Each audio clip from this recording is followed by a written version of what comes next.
thank the folks at Cook's for inviting us here tonight, and we're just delighted to be here. And now I want to invite all of you to come and see us out in California. We probably give, we do give one of the best tour tastings in the entire Napa Valley.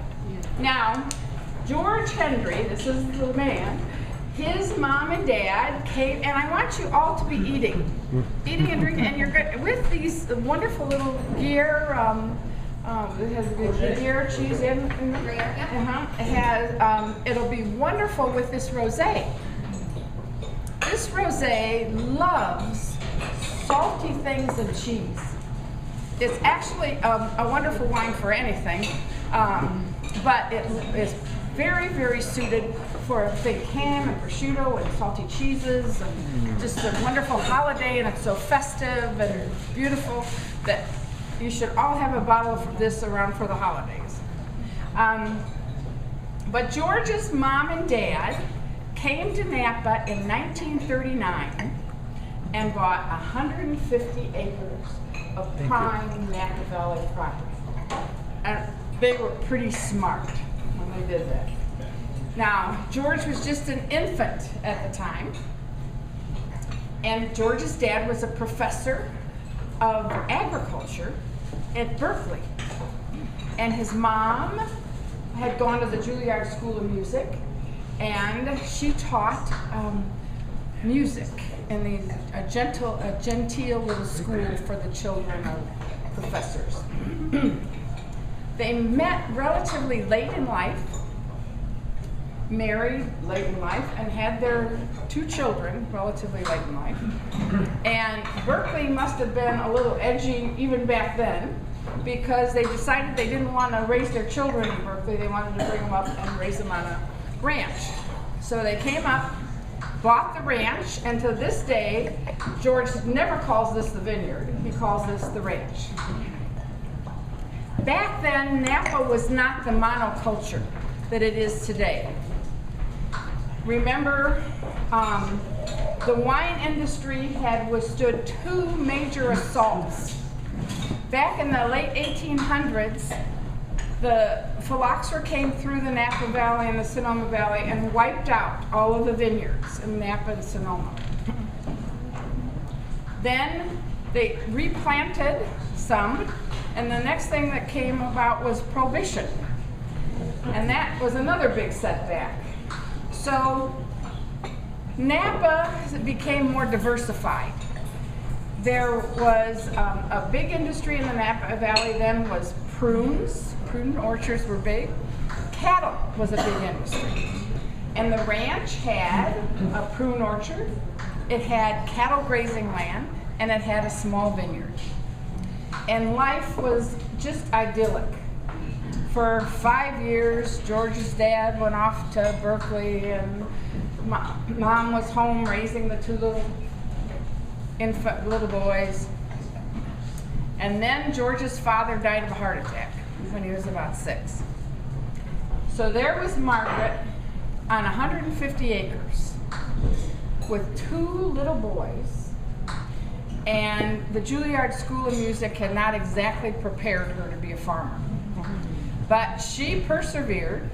She was determined to keep that ranch because her husband wanted his boys raised on a ranch. And Margaret, I knew Margaret for many years before she died, and she would always blame herself for her husband's death, because she told me he loved butter and cream, and I gave him all the butter and cream he wanted, and then he died of a heart attack. So she was bound and determined to keep that ranch for those boys. And so they did they were so industrious, they took the prunes, they harvested the prunes, took them up to the prune dryer up on Trancas. They had walnut trees. They took the walnut meats and shelled the walnuts and took the meats up to Berkeley, to the little produce stores in Berkeley. They leased out land to cattlemen to graze their cattle, She reconfigured the house so that they could take in boarders. She did a little substitute teaching, but you know, back then they didn't have childcare, so the boys had to go with her wherever she went. And then they harvested the grapes, and they took the grapes up the hill to what was then, some of you may remember Christian Brothers and Christian Brothers Mount LaSalle Winery. Well, Christian Brothers Mount LaSalle Winery was right up the road. It is now the Hess Collection, and they would take the grapes up to Christian Brothers. And of all their little enterprises, George figured out at a very young age that the most profitable was selling the grapes. And they got hardly nothing for the grapes, but it's all relative, and it was a lot more profitable than their other ventures. So George said, when I grow up, I'm going to make the entire ranch grapes. That way the ranch will always pay for itself, and we will always be able to keep it in the family. So George, well, you need an income stream to develop 150 acres. And so George got his degrees in engineering and physics, also at Berkeley. And George is a particle physicist. George designs and builds cyclotrons for nuclear pharmaceuticals. And that was the income stream that allowed him to do this. On the back of your little flyer, this is the vineyard. And that's 150 acres. And it's broken into all those little blocks, and they're all unique for one reason or another. And I tell people this is how a particle physicist farms. And he was doing this when my husband and I moved next door to him in the early 70s. And when we moved next door, my husband and I didn't have any family in the immediate area. And George and his mom didn't have any immediate family in the area either, because his other brother had since, right out of college, went up to Canada and has finished his education in Canada, worked in Canada, retired in Canada, raised his family in Canada, and still lives in Canada. So George and his mom were down there by themselves, and we became really close neighbors and spent a lot of time sharing food together, drinking wine together, talking wine and food, and talking growing grapes. My husband and I have a modest vineyard next to George's vineyard. Talking grapes and things like that. And George was selling all of the grapes that he was growing to wonderful wineries. And everything was just fine. And then he started getting the itch. This happens to a lot of growers. My husband and I included, we got the itch also. That after growing and selling your fruit, you kind of think, oh, I'd like to hold back a little and make my own.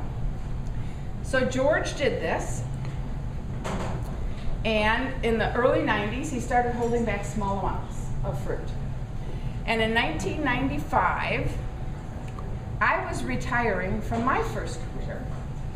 And at dinner one night, George said, you know, I've got that 92 vintage, and I've got the 93 vintage, and I've got the 94 vintage. See, this is what happens. Winemakers like to make wine. They don't think about selling it. So this was building up on him, and he said, now that you're retiring, do you think you could help me now start selling this wine that I've been making?